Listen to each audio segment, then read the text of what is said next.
Rome n'aurait jamais pu bâtir un puissant empire sans ses remarquables légions. Ces soldats professionnels ont conquis des territoires en Europe, en Afrique et en Asie, toujours au nom de la gloire romaine. Aujourd'hui, nous allons découvrir les principaux outils et armes qui ont permis aux légionnaires romains d'être considérés comme les guerriers les plus efficaces du monde antique.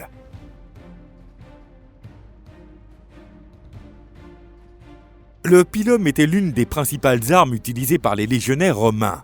Il s'agissait d'une lance lourde d'environ 2,5 mètres de long, dont le but était d'être lancé comme un dard sur les troupes ennemies.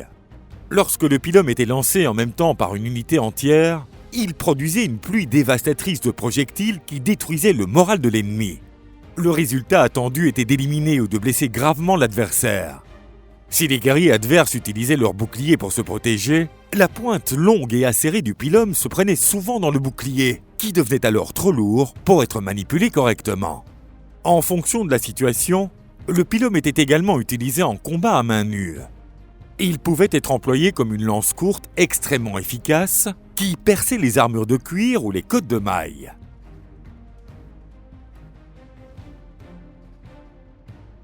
L'épée courte romaine, connue sous le nom de glaive, était probablement l'arme qui a contribué à l'expansion implacable de l'Empire romain.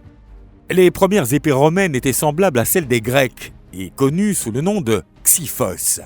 À partir du IIIe siècle avant Jésus-Christ, les Romains ont adopté une épée basée sur les armes des Celtibères en Hispanie à la fin des guerres puniques. Elle était connue en latin sous le nom de gladius hispaniensis. En règle générale, le glaive était une arme secondaire utilisée après que les légionnaires avaient lancé les lourdes fléchettes appelées pilum. Selon la doctrine tactique romaine, le bouclier devait être utilisé pour couvrir le corps autant que possible, tandis que le glaive était destiné à attaquer avec des coups perçants et dévastateurs. Grâce à ces tactiques, les Romains ont vaincu différents types d'infanterie ennemie, notamment les redoutables hoplites grecs.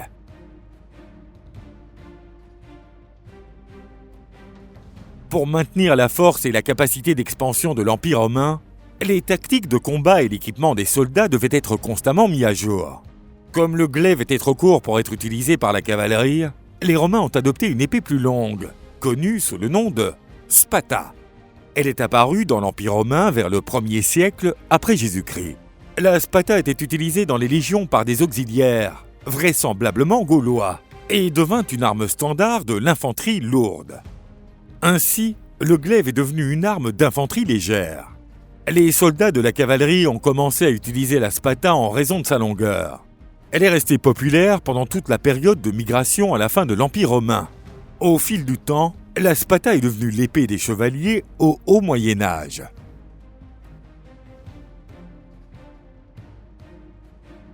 Le pugio était une dague utilisée par les soldats romains comme arme de poing.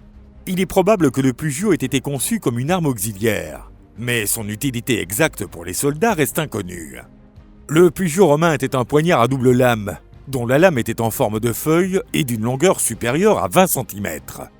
Les Romains ont commencé à utiliser le pugio après les guerres celtibères, qui se sont déroulées dans la péninsule ibérique au IIIe et IIe siècle avant Jésus-Christ. En raison de l'ornementation détaillée des fourreaux et des poignets, certains pensent que la fonction du pugio était uniquement symbolique.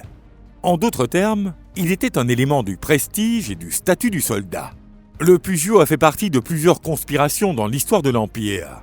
C'est pourquoi il est considéré comme l'arme préférée des traîtres.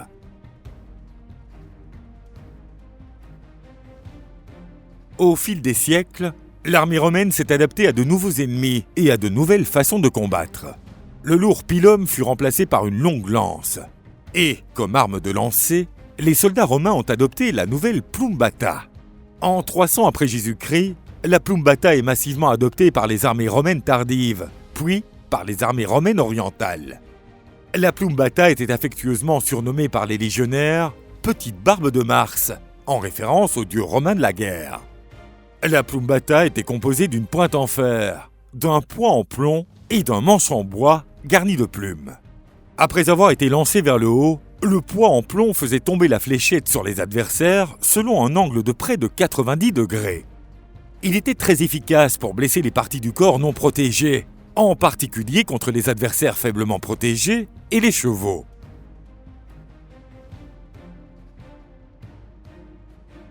Le Scorpion était une machine de siège torsadée, utilisée comme pièce d'artillerie de campagne par l'armée romaine.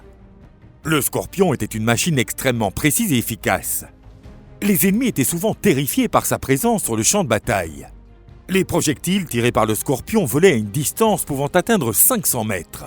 Certains projectiles plus petits, dont la portée pouvait atteindre 200 mètres, étaient utilisés pour détruire les formations ennemies à des distances plus proches. En règle générale, une légion disposait de 60 Scorpions. Les Scorpions étaient généralement placés sur une colline, sous la protection d'une légion. Le volume et la vitesse des projectiles leur permettaient de pénétrer les boucliers et de neutraliser l'ennemi. La complexité de la construction, et en particulier les ressorts de torsion, rendait le Scorpion très sensible à toute variation de température ou d'humidité, ce qui limitait son utilisation.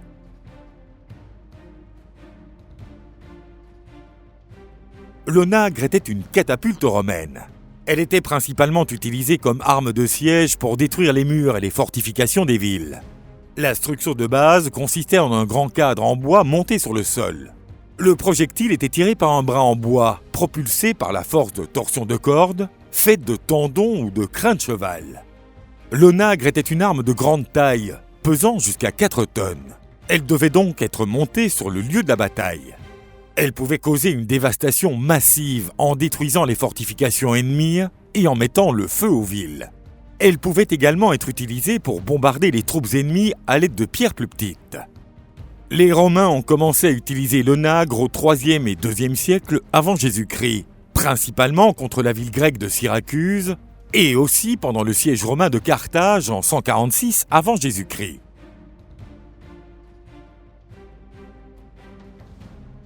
La lorica segmentata était une armure utilisée principalement par l'Empire romain à la fin du 1er siècle avant Jésus-Christ, puis mise de côté au milieu du IIIe siècle après Jésus-Christ. L'armure était composée de plaques de fer reliées par des bandes de cuir qui se chevauchaient. Ces bandes de cuir assuraient la solidité et la souplesse de la lorica segmentata, permettant aux soldats romains de se déplacer librement. Il pouvait utiliser son bouclier et son épée sans que l'armure ne le gêne trop. La lorica segmentata était également beaucoup plus légère que la lorica amata. Elle avait un manteau de mailles plus ancien, mais qui restait tout au long de l'Empire romain et au-delà. On ne connaît pas la raison exacte, mais malgré ses bonnes qualités, la lorica segmentada a été abandonnée par les Romains, probablement en raison du coût élevé de fabrication et de la difficulté d'entretien.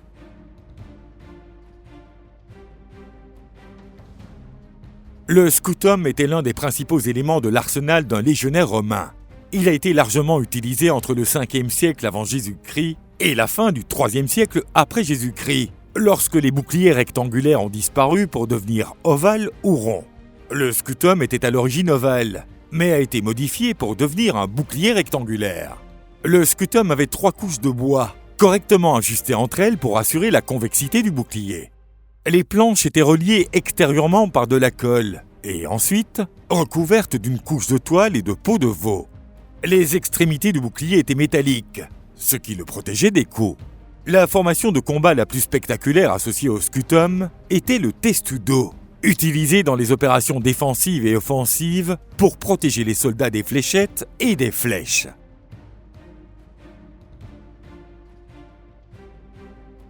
Pour conquérir de nouvelles terres au nom de l'Empire, les légionnaires romains marchaient entre les territoires. Au terme d'une journée de marche, il était nécessaire de construire un camp sécurisé. Pour ce faire, chaque soldat disposait d'un kit de survie.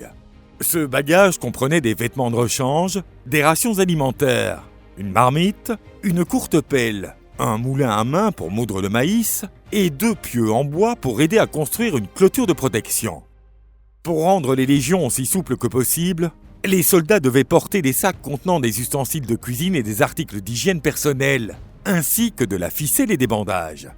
On estime qu'un légionnaire romain pouvait porter environ 50 kilos, répartis entre ses bagages personnels, ses armes et son armure. Il pouvait parcourir 30 km par jour en portant tout ce poids supplémentaire.